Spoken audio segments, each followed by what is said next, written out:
Астраханская область, Астраханский край, город Астрахань, вообще с 18-19 века является центром духовной культуры нагайцев.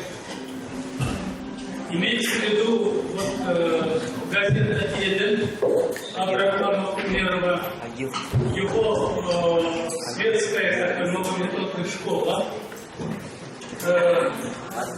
из которых преподавалось кроме мусульманских предметов, Коран и светские.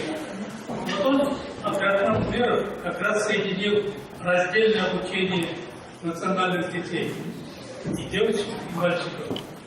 То есть это первый наш просветитель.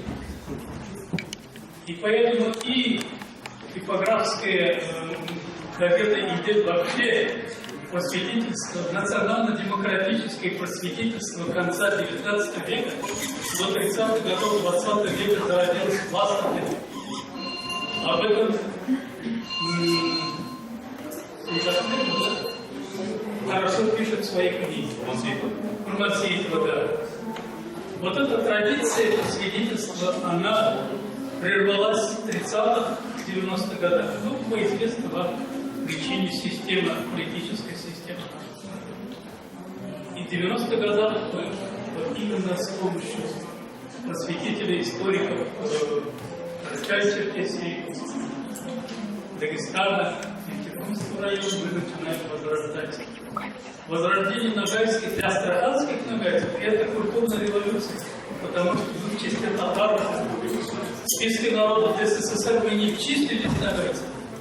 В 30-х годах диалектологические конференции или, например, комиссии в Москве сказали, приняли решение астраханские нагайцы могут взять на татарские.